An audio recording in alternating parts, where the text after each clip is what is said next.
Hello students, myself Anjali Singh and I am teaching you Banking Operation Semester 2 Unit 1 and Lecture 8.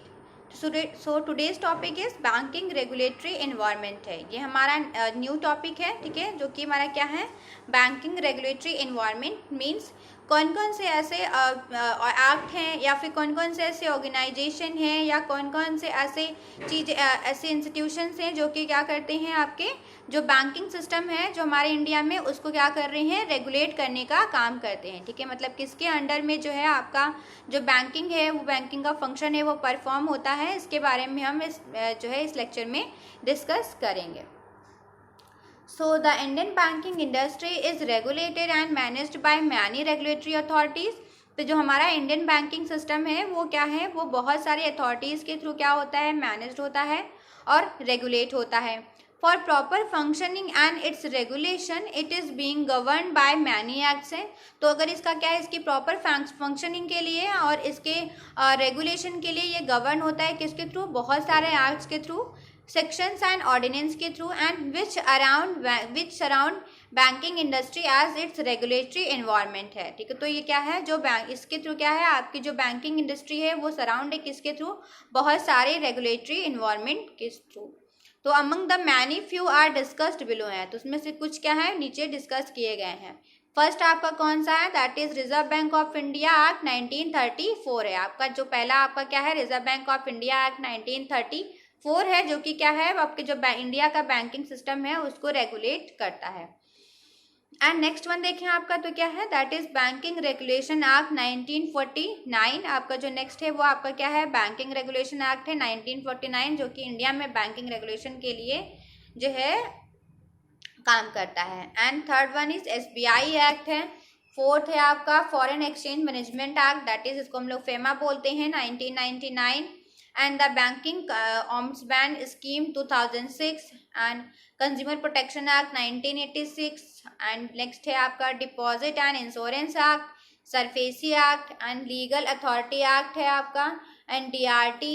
and next one is the information technology act 2000 and law of limitations and lenders liability act and money laundering है and bankers book evidence act. तो ये आपके कुछ different acts हैं जो कि क्या है, आपके बैंकिंग जो सिस्टम है उसे रेगुलेट करने का काम करते हैं, उसके रेगुलेशन में ये हेल्प करते हैं. ठीक है, तो जिसमें से आज हम लोग फर्स्ट अपना जो एक्ट है that is reserve bank of India act 1934, इसे हम लोग डिस्कस करने वाले हैं. बाकी के जो सारे हमारे क्या हैं, जो डिफरेंट टाइप्स के आपके एक्ट हैं जो वो क्या है, उन्हें हम आगे जो लेक्चर्स होंगे उनमें हम एक एक करके डिस्कस करेंगे.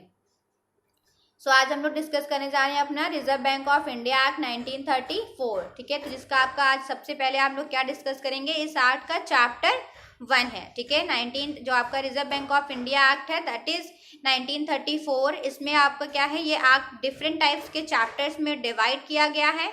हर चैप्टर में डिफरेंट चीज़ें बताई गई हैं. ठीक है, हर चैप्टर में डिटेल में बताया गया है कैसे कैसे क्या क्या चीज़ें जो है आती हैं और उन्हें डिटेल में हम लोग डिस्कस भी करेंगे. तो जो इसका हमारा फर्स्ट चैप्टर है उसमें क्या है, वो कौन सा हमारा प्रिलिमिनरी का चैप्टर है, जिसमें कि आपका बेसिक जो बेसिक चीज़ें हैं उन्हें बताया गया है, जो बेसिक टर्म्स हैं उनके बारे में बताया गया है. ठीक है, तो in this chapter the definition of its different kinds of banks have been discussed है. ठीक है, तो अगर हम चैप्टर 1 की बात करें जिसको प्रिलिमिनरी बोला गया है, तो इसमें क्या है कि जो डिफरेंट टाइप्स के बैंक्स हैं उनकी डेफिनेशंस को डिस्कस किया गया है. ठीक है, डिफरेंट काइंड्स ऑफ बैंक्स हैं उनके डेफिनेशन को डिस्कस किया गया है.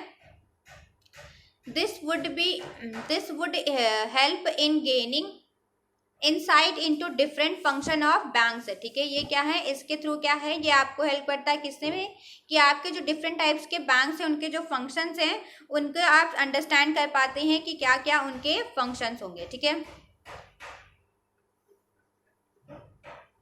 So the bank means the reserve bank of India constituted by this act है. ठीक है, तो जब बैंक का मतलब क्या हुआ कि द बैंक का मतलब क्या हो गया, जो रिजर्व बैंक ऑफ इंडिया है जो कि कॉन्स्टिट्यूट हुआ किसके थ्रू, एक्ट के थ्रू. किस एक्ट के थ्रू, दिस एक्ट के थ्रू मीन्स जो आपका RBI एक्ट 1934 है. सेकेंड वन इज देखिए तो आपका क्या है, बैंक फॉर इंटरनेशनल सेटलमेंट्स, ठीक है। तो आपका जो इंटरनेशनल सेटलमेंट्स के लिए जो बैंक है उसका मतलब क्या है, means the body corporate established with the said name under the law of Switzerland in pursuance of an agreement dated the 20th January 1930 signed at the Hague, ठीक है। तो क्या है, जो अगर हम इंटरनेशनल सेटलमेंट्स बैंक की बात करें तो इसका मतलब क्या है, कोई बॉडी कॉर्पोरेट जो कि इस्टेब्लिश्ड हुई है इस नेम के साथ में, कहाँ, किस लॉ के अंदर, स्विट्जरलैंड जो लॉ है, ठीक है, उसके अंदर, ठीक है, लॉ ऑफ स्विट्जरलैंड के अंदर। और कब, 20 जनवरी 1930 को, ठीक है। नेक्स्ट जो आपका क्या है, that is deposit insurance corporation, ठीक है। एक नेक्स्ट आपका जो टर्म है वो आपका क्या है, deposit insurance corporation means the deposit insurance corporation established under section 3 of the deposit insurance corporation act 1961 है, ठीक है। तो एक डिपॉजिट इंश्योरेंस कॉर्पोरेशन है आपका, जिसका मतलब क्या हुआ कि आपका क्या है, एक डिपॉजिट DIC जो आपका इस्टेब्लिश्ड हुआ है, किसके अंदर इस्टेब्लिश्ड हुआ है, आपका DIC का एक्ट है 1961, ठीक है। तो DIC एक्ट 1961 के अंदर जो भी कॉर्पोरेशन जो है वो क्या किए जाएंगे, इस्टेब्लिश्ड होंगे, उनको क्या बोला जाएगा, डिपॉजिट इंश्योरेंस कॉर्पोरेशन बोला जाएगा। नेक्स्ट जो टर्म है वो हमारा क्या, डेवलपमेंट बैंक है, ठीक है। डेवलपमेंट बैंक की बात करें तो means the industrial development bank of India, जो कि आपका इस्टेब्लिश्ड हुआ है किसके अंदर, IDBI एक्ट 1964 के अंदर, ठीक है। अगर हम डेवलपमेंट की बात, बैंक की बात करें तो आपको कौन से बैंक की बात की जा रही है, यहाँ पे IDBI की बात की जा रही है। जो आपका IDBI इस्टेब्लिश्ड हुआ है, industrial development bank of India established हुआ है, तो वो किसके अंदर इस्टेब्लिश्ड हुआ है, IDBI एक्ट 1964 के अंडर इस्टेब्लिश्ड हुआ है, ठीक है। तो जो इसकी बात की जा रही है किसकी, डेवलपमेंट बैंक की। नेक्स्ट वन आपका देखें, दैट इज एग्जिम बैंक। तो एग्जिम बैंक का मतलब क्या है आपका, एक्सपोर्ट इंपोर्ट बैंक, ठीक है। एग्जिम बैंक का मतलब क्या है आपका, export import bank of India, जो कि क्या है, जिसका मेन पर्पस क्या होता है, जो एक्सपोर्ट इंपोर्ट है इंडिया में उसमें हेल्प करना। और ये इस्टेब्लिश्ड हुआ है किसमें, export import bank of India act 1981 के अंदर, ठीक है। इसको एग्जिम एक्ट भी बोलते हैं 1981। तो इसके अंदर जो इस्टेब्लिश्ड हुआ है उसको क्या बोलेंगे, एग्जिम आपका है एक्सपोर्ट इंपोर्ट बैंक, और वो किसके अंदर इस्टेब्लिश्ड हुआ है, एग्जिम बैंक, एग्जिम एक्ट कौन सा आपका, 1981। नेक्स्ट आपका है that is foreign currency and foreign exchange. तो इनका क्या है, have the meanings respectively assisted assign to them in the foreign exchange regulation act 1973 है, ठीक है। जो आपका क्या था, फेरा एक्ट था 1973, उसमें foreign currency and foreign exchange की जो मीनिंग थी वो बताई गई थी, उसे असाइन किया गया था कि फॉरेन एक्सचेंज क्या होता है एंड फॉरेन करेंसी क्या होती है।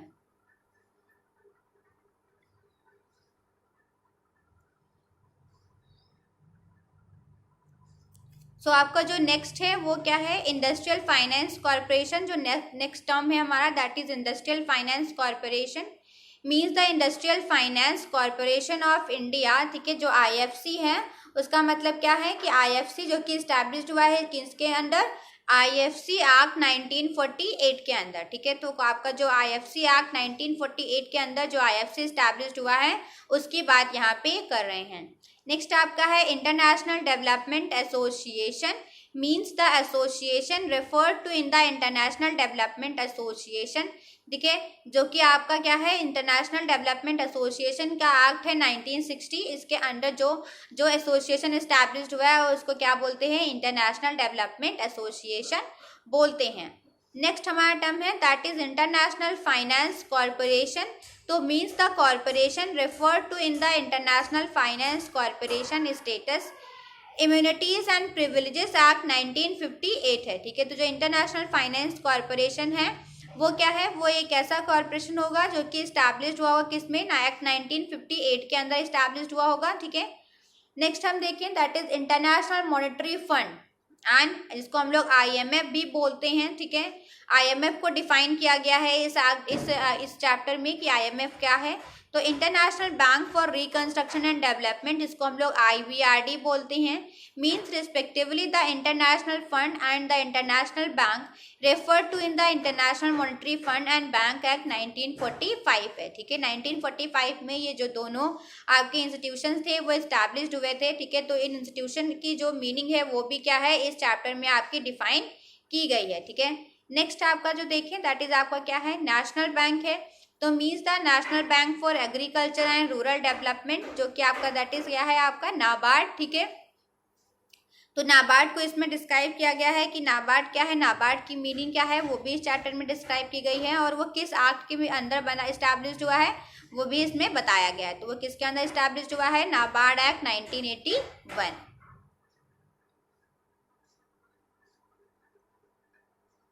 नेक्स्ट जो आपका है that is national housing bank, NHB की हम बात कर रहे हैं, जो कि आपकी क्या है, सब्सिडरी भी है किसकी, उसके आपकी RBI की। तो means the national housing bank established under section 3 of the national housing bank act 1987 है। तो NHB को भी डिस्क्राइब किया गया है इसमें, इस चैप्टर में, और इसकी मीनिंग को बताया गया है, और ये भी बताया गया है कि वो किस एक्ट के थ्रू इस्टेब्लिश्ड हुआ है। Next one is Reconstruction Bank, means the Industrial Reconstruction Bank of India established under Section 3 of the Industrial Reconstruction Bank of India Act 1984. Next one हमारा क्या है, that is rupee coin, means rupees which are legal tender in India under the provisions of the Indian Coinage Act 1906 है। ठीक है, rupee coin की बात करें तो कुछ ऐसे रुपीज जो कि क्या है, लीगल टेंडर है कहाँ पे, इंडिया में, और वो क्या हुए हैं, एस्टैब्लिश्ड हुए हैं किसके थ्रू, इंडियन कॉइनेज एक्ट 1906 के थ्रू। नेक्स्ट जो टर्म है दैट इज शेड्यूल्ड बैंक। तो शेड्यूल्ड बैंक क्या होता है, उसकी मीनिंग्स हैं वो इसमें डिफाइन की गई हैं। Means a bank included in the second scheduled है, मतलब कोई भी बैंक जो कि क्या है, सेकेंड शेड्यूल में इंक्लूड किया जाएगा उसको क्या बोलेंगे, शेड्यूल्ड बैंक जो है वो बोला गया है, बताया गया है। Next one is that small industries bank. ठीक है, तो means the small industries development bank. ठीक है, सिडबी की बात हो रही है यहाँ पे। ठीक है, सिडबी को डिफाइन किया गया है कि सिडबी क्या होता है और वो किस एक्ट के थ्रू बना है, दैट इज 1989 है। ठीक है, और अगर ऐसे हम देखें तो उसने अपनी वर्किंग कब स्टार्ट की थी, 1990 में। फिर अगर हम नेक्स्ट देखें दैट इज स्पॉन्सर बैंक। तो means sponsor bank as defined in the regional rural bank. हम लोगों ने पता है कि जो हमारा RRB एक्ट है दैट इज 1976, उसमें कुछ स्पॉन्सर बैंक थे जो कि आपके RRB को क्या है, फंडिंग प्रोवाइड करते थे। तो जो ऐसे जो फंडिंग प्रोवाइड करते थे RRB को, उनको क्या है, उनको स्पॉन्सर बैंक बोला गया है। तो स्पॉन्सर बैंक की जो मीनिंग है वो भी इस चैप्टर में क्या की गई है, डिफाइन की गई है। नेक्स्ट वन आपका देखें तो आपका क्या है, स्टेट बैंक है। Means the state bank of India constituted under the state bank of act 1955 है। स्टेट बैंक की बात करें क्या, तो स्टेट बैंक ऑफ इंडिया है जो कि क्या हुआ है, कॉन्स्टिट्यूट हुआ है कहाँ पे, SBI एक्ट 1955 में। नेक्स्ट आपका है state financial corporation. Means any state financial corporation जो कि इस्टेब्लिश्ड हुआ है under the state financial corporation act 1951 के अंदर। And next one is that unit trust, means the unit trust of India established under section 3 of unit trust of India act है। तो अगर आपकी UTI की बात करें हम, that is unit trust of India, जिसको भी डिफाइन किया गया है इस चैप्टर के अंदर, और जो कि स्टैब्लिश्ड हुआ है किसके अंदर, unit trust of India act 1963 के अंदर। नेक्स्ट आपका है एग्रीकल्चर ऑपरेशंस। तो जो कि आपके क्या है, सेंट्रल कॉर्पोरेटिव बैंक है, कॉर्पोरेटिव सोसाइटी हैं, क्रॉप्स हैं, marketing of crops and piscicultures, regional rural bank and state corporative bank shall have the meaning respectively assign to them in the national bank for agriculture and rural development act है। ठीक है, तो जो आपके agriculture operations हैं और उसके साथ में आपके जो कॉर्पोरेटिव बैंक्स हैं एंड कॉर्पोरेटिव सोसाइटीज़ हैं, इन सब की जो मीनिंग है वो किस में डिफाइन की गई है, आपका जो नाबार्ड एक्ट है 1981 उसमें डिफाइन की गई है। और ये किस में डिस्कस किया गया है, नाबार्ड के बारे में किसके में डिस्कस किया गया है, आपका जो चैप्टर है चैप्टर 1, और जो कि इसमें ये सारी चीज़ें डिस्कस की गई हैं। नेक्स्ट आपका टर्म है that is cooperative bank and cooperative credit society and director and primary agricultural and credit society and primary cooperative bank and primary credit society shall have the meanings respectively assigned to them in part 5th of Banking Regulation Act 1949। And अगर हम corporative bank की बात करें या corporative credit society की बात करें, ठीक है, तो इन सब की जो मीनिंग है वो किस में डिफाइन की गई है आपकी, जो आपकी बैंकिंग रेगुलेशन एक्ट 1949 है उसमें इन सब की मीनिंग को डिफाइन किया गया है, ठीक है। सो स्टूडेंट्स, आज का जो हमारा लेक्चर है उसमें हम अपना चैप्टर 1 ही डिस्कस करेंगे, चैप्टर 1 को ही कंसीडर करेंगे, ठीक है। एंड जो आरबीआई का चैप्टर 2 है उसे हम लोग क्या है, जो नेक्स्ट क्लास है, नेक्स्ट क्लास में डिस्कस करेंगे, क्योंकि अगर आज हम लोगों ने आपका जो चैप्टर 2 है वो डिस्कस कर दिया है, अगर स्टार्ट करेंगे तो वो आपका कंप्लीट नहीं होगा एंड फिर फर्दर क्या होगा, डिफरेंट टाइप्स की कन्फ्यूजन होगी, ठीक है। सो आज के लेक्चर के लिए हम लोग आपका चैप्टर 1 ही रखते हैं, उसके बाद आपका जो आरबीआई का next chapter that is chapter 2, उसके बारे में जिसमें हमारे क्या है, कैपिटल है, मैनेजमेंट है, ये सारी चीजें हैं जो डिफाइन की गई हैं, उसे हम क्या करेंगे, कल के लेक्चर में डिस्कस करेंगे।